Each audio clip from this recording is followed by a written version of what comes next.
এইলাম বাড়িতে আছো? কই গো? কি হয়েছে, কি চিল্লাছেন কেন?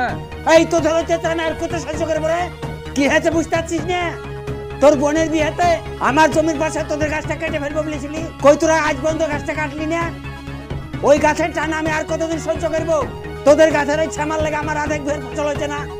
এখন প্রয়োজন হচ্ছে না তাই গাছটা কাটছি না, যখন প্রয়োজন হবে ঠিক গাছ কেটে নেবো, আপনাকে বলতে হবে না। তোদের আর প্রয়োজন হবে কবে? হ্যাঁ, তোদেরকে আমি ভালো মনে বলছি, গাছ কাটলে কাট, না হলে আমি আমার সিমনাতে তোদের যত ডালপালা আছে আজ আমি ঝুড়ে নেমে দেবো। কি তুমি ডাল ঝুলবা? তুমি জমির আলে শুধু একবার চাও, তোমার মুন্ডু কেটে যদি আমি ওই ডালে না ঝুলে দিতে পারি তাহলে আমিও এক বাপের বেটা না। তোর ক্ষমতা থাকলে আয়, আমি এখনই কাটবো, পালে ঠেকা গাছরা। তুমি একবার হাত দিয়ে দেখো। আব্বা হেসে রাইলে বের এসো তো। জানা কি হয়েছে? আফজাল এসেছিল, বলছে যে আমাদের যে কাঁঠাল গাছটা আছে গাছের ডালগালা বলে সব এখনই কেটে দেবে। আফজালের এত বড় সাহস, আমার গাছে ডাল কাটবে ও? চ আজ দেখছি আমি ওকে। চলো।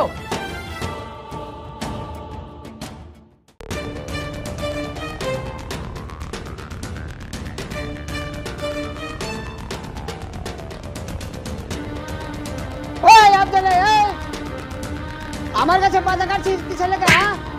এই লাম্বারি, এটা তোর জায়গা, তোর গাছ কাটছি নাকি আমি? আমার জায়গায় ডালপালা এসছে তাই কাটছি, তোমার কি? হ্যাঁ, আমার কি মানে? গাছ হতে আমার পাতা কাটবে কেন তুই? তুমি দেখো জমির হাল হয়েছে দেখো এইটা, আমার জমির ধারে যত ডালপালা আছে সব আমার, সব কেটে দিব আমি, আমার ধারে যত ডালপালা আছে সব কেটে দিব। তোর এত বড় কালেজা হয়ে গেছে, তোর ললি কেটে ফেলে দেবো, ওদের পাতা কেটে তুই দেখ। হ্যাঁ কাটছি, পারলে ঠেকা। সব আজ তোর কি বলেছে?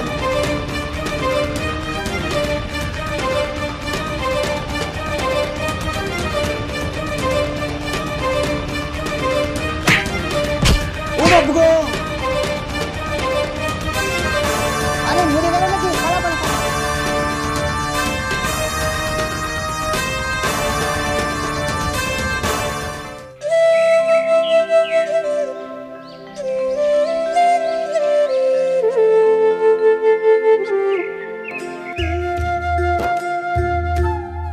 আসান ভাই, আপনার বাড়িতে আমি যাচ্ছিলাম, তো এখানে দেখা হলো, ভালোই হলো।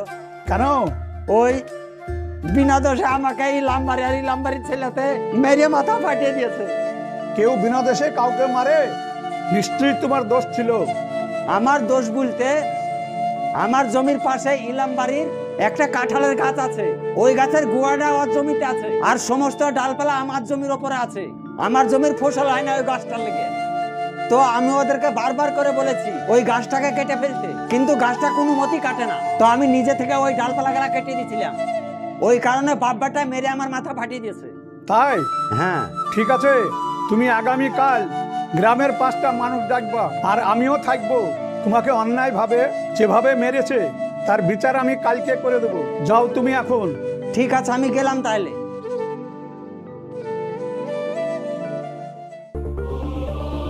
বলো আফজাল, তুমি এখানে কি ব্যাপারে মিটিং ডেকেছো? আমি মিটিং ডেকেছি এই জন্যে, আমার জমির পাশে ইলাম বাড়ির একটা কাঁঠালের গাছ আছে, ওই কাঁঠাল গাছের ডালপালা সমস্ত আমার জমির দিকে চলে যায়, ওই গাছের ছামাতে আমার বেশি অর্ধেক জমির ফসল হয় না। মাইনুলদেরকে বারবার করে ওই গাছের ডালপালাগুলো কাটতে বলি, কিন্তু কাটে না, তাই আমি নিজে থেকে ডালপালাগুলি কেটে দিতে গেছিলাম। ওরা বাপ বেটায় জমিতে গিয়া আমাকে অনেক মেরেছে এবং মাথা ফাটিয়ে দিয়েছে। আরে চরম অন্যায় করেছে মাইনুল তোমাকে মেরে। ঠিক আছে, আমি দেখছি। এই মাইনুল, এর মাথা ফাটিয়ে দিছিস কেন ইট দিয়ে মেরে?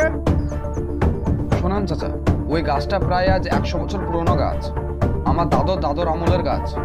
এবার প্রাকৃতিক জিনিস, গাছের ডালপাল তো এদিক থেকে ওইদিকে যেতেই পারে, তাহলে কি গাছটা কেটে দিতে হবে? আপনি বলেন। এখন আমার বিপদ নাই আপদ নাই, তাহলে গাছটা কেটে আমি কি করব আপনি বলেন। তোদের কবে বিপদ হবে? তোরা বলেছিলি তোর বহিনের বিয়ের সময় গাছ কাটবো, তোর বহিনের বিয়ে হওয়া আজ 1 বছর হয়ে গেল, গাছ কাটেছিস? কই কাটিসনি? ওই কারণে আমার আব্বা বুঝতে গেছে বলে চাচা গরম দেখাচ্ছে, ওই কারণে আমার আব্বা ডাল কাটতে গেছে, আলিয়া মেরে মাথা ফাটিয়ে দিয়েছে। এটা তুই চরম অন্যায় করেছিস। একটা গরিব মানুষকে ইট দিয়ে মাথা ফাটিয়ে দিয়েছিস। ও যদি মারা যেত তাহলে কি হতো? তোদের গাছের ডাল আর জমির ক্ষতি করছে, তোদেরকে বলার সত্ত্বেও তোরা গাছ কাটিস নি। আফজাল ডাল কেটেছে তাই তোরা একদম মেরে ইট দিয়ে মাথা ফাটিয়ে দিয়েছিস। হ্যাঁ, দোষ তো তোদের। আমি যেটা বলছি তোরা শোন। তোরা যখন আমাকে ডেকেছিস, আমি এর একটা বিচার করে দেবো, মানবি তোরা? দেখেন আমরা মানবো, ওরা মানবে কি? মাইনুল মানবি? যদি মানার মতো হয় অবশ্যই মানবো। ও বাবা, তোমার মনের মতন হলে গা তুমি মানবা, তা না হলে তুমি মানবা না। আমি বিচারক হিসাবে তোমাকে বলছি, ওর চিকিৎসা বাবদ 50,000 টাকা জরিমানা দিতে হবে তোকে এই মিটিংয়ে। আর ওই গাছটা তুই 1 সপ্তাহের মধ্যে কেটে ফেলবি। ওই গাছই হচ্ছে গন্ডগোলের মূল গুড়া। তুই বল কি বলছিস? কিছু মনে না করলে চাচা আপনার বিচার আমি মেনে নিতে পারলাম। ওই গাছ আমি কাটতে পারবো না যতক্ষণ না আমার বিপদ হবে। মানে তোরা গাছ কাটবি না? না আমি কাটবো না। কাটবি না তো গাছ? না কাটবো না। ঠিক আছে আব্বা, চলো, মীমাংসা করতে হবে না। ও যেমন তোমার মেরে মাথা ফাটিয়ে দিচ্ছে, আমরা আর মারের বদল মার নেবো। চলো বাড়ি চলো।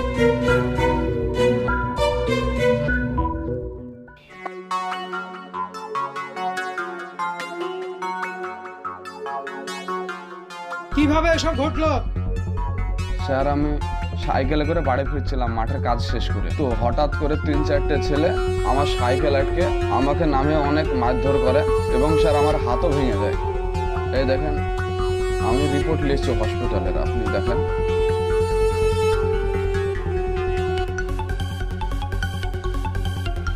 আপনি যাদের নামে অভিযোগ করছেন এরা কিন্তু আপনাদের নামে অভিযোগ করে গেছে অলরেডি। বলছেন কি স্যার? তাই বিষয়টা নিয়ে কোনোদিন মীমাংসায় বসেছিলে? স্যার কয়েকদিন হলো আমরা গ্রামের মডেলকে ডেকে মিটিংয়ে একটু বসেছিলাম, কিন্তু স্যার ওরা মীমাংসা মানেনি। তারপরে স্যার আমার সঙ্গে এই ঘটনাটা ঘটে। আচ্ছা শুনুন, আমি প্রশাসনের পক্ষ থেকে আপনাদের ঝামেলাটা মিটিয়ে দিতে চাই। আপনারা কি মেনে নেবেন? হ্যাঁ স্যার, মেনে নেব। তাহলে আপনাদের অভিযোগটা নিচ্ছি। আগামীকাল 2 পক্ষকে ডাক করে একটা নির্দিষ্ট সময়ে থানার মাঠে আপনাদের সমস্যাটা সমাধান করে দেব। ঠিক আছে? ঠিক আছে স্যার। আপনারা আসুন এখন। আপনাদের 2 পক্ষের কাছ থেকে আমি অভিযোগ পেয়েছিলাম। আজকে এই সমস্যার সমাধানের জন্য এখানে ডাকা হয়েছে। এখানে সবাই উপস্থিত হয়েছেন। আমি যেভাবে সমস্যার সমাধান করে দেবো সেটা আপনারা মেনে নেবেন তো? হ্যাঁ স্যার, মেনে নেব। আপনি কি বলছেন? হ্যাঁ স্যার, মেনে নেব। তাহলে আপনি বলুন সমস্যাটা আর একবার খুলে। সমস্যাটা হচ্ছে, আপনাকে স্যার আমি মিথ্যে কথা বলবো না, গাছটা হচ্ছে ইলামবাড়ির জমিতে, আর গাছটা আমার জমির কলি আছে। তো ওই গাছটার টানে আমার বেশি অর্ধেক জমির ফসল হয় না। আমি অনেকবার বলেছিলাম ওই গাছের ডালপালাগুলি কেটে ফেলার কথা, কিন্তু আমার কোনো কথা শুনেনি। গাছ কি করে কাটবো বলেন স্যার? ওই গাছটা প্রায় 100 বছর পুরনো গাছ, ওইটা আমার দাদর আমলের গাছ। ওই গাছটা কাটতে বললে তো স্যার ওইভাবে কাটা হবে না। এবার আমি একটা কথা বলি স্যার, আমরা হচ্ছে গরিব মানুষ, ওই জমিটা থেকে চাষ করে খাই। ওদের ওই গাছের জন্য আমাদের জমিতে কোনো ফসল হয় না, ওই জন্য আমার আব্বা ওদের গাছের পাতা কাটতে গেছিল। আপনি দেখেন স্যার, মেরে মাথা ফাটিয়েছে আব্বা। আর তুই যে আমাকে মেরেছিস এই কথা বল স্যারের সামনে। ও তুইও যে আমার আব্বা বিনা দোষে মেরে মাথা ফাটিয়েছিস, তার কি হবে? এই তোমরা থামো। এখানে সমস্যার সমাধান করার জন্য আসা হয়েছে, তোমরা নতুন করে ঝামেলা বাঁধাও না। আমি সম্পূর্ণ বুঝতে পেরেছি ব্যাপারটা। সমস্যাটা হচ্ছে ওই গাছ থেকে নিয়ে, তবে গাছ কাটার পক্ষে কিন্তু আমি নই, কারণ গাছ থেকে আমরা অক্সিজেন পাই। অনেক পাখি আছে যারা বাসা বাঁধে, তারা ওখানে বাস করে, আর আপনারাও অনেক ফসল পেতেন। কিন্তু গাছটা নিয়ে যত সমস্যা, এর মাথা ফাটছে ওর মাথা ফাটছে, এটা কিন্তু চলবে না। ওই গাছটা যেন আপনারা কেটে নিন, দেখেন সব সমস্যার সমাধান হয়ে যাবে। প্রয়োজন হলে আরো 10খানা গাছ লাগান, কিন্তু সেটা নিজের এরিয়ার মধ্যে রাখুন, কারোর জন্য কোনো ক্ষতি না হয়। ঠিক আছে? আপনি কি গাছটা কাটবেন? ওই পুরনো গাছ আমি কিভাবে কাটবো স্যার বলুন? তাহলে এক কাজ করুন, এই মারামারি করুন, ঝামেলা করুন, মার্ডার করুন, তারপর আমার কাছে এসে কেস লিখুন। আমি আপনাদেরকে কোর্টে পাঠাবো, আর কোর্টে কতটা জ্বলন আপনারা বুঝতে পারবেন। অনেক সমস্যা হতে পারে, অনেক খরচ হতে পারে, তাই আমি অনুরোধ করবো আপনারা সমস্যাটা মিটিয়ে নেন। আপনি গাছটা কাটার ব্যবস্থা করুন। কি বলছেন? ঠিক আছে স্যার, আপনি আমাদের ভালো জন্যই বলছেন, আপনার কথাটা রাখলাম। আমি গাছটা কেটে নেবো স্যার। উনি বলছেন গাছ কেটে নেব, তাহলে আজকের পর থেকে কোনো ঝই ঝামেলা না হয়। ঠিক আছে? ঠিক আছে স্যার, আমরা আজ ঝামেলা করবো। ঠিক আছে, আপনারা সবাই আসুন।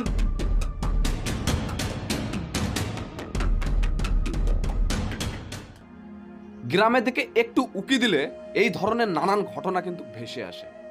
একটা ছোটখাটো বিষয় নিয়ে কিন্তু ঝামেলাটা ভয়ঙ্কর রূপে পরিণত হয়।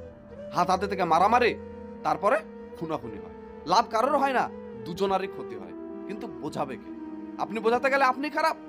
তাই আপনাদের বলছি, মারামারি না করে কম বেশি করে নিজেদের মধ্যে মিটিয়ে নেওয়ার চেষ্টা করবেন। সো ভালো থাকবেন, সুস্থ থাকবেন। দেখা হচ্ছে আপনাদের সঙ্গে আবার নেক্সট ভিডিওতে।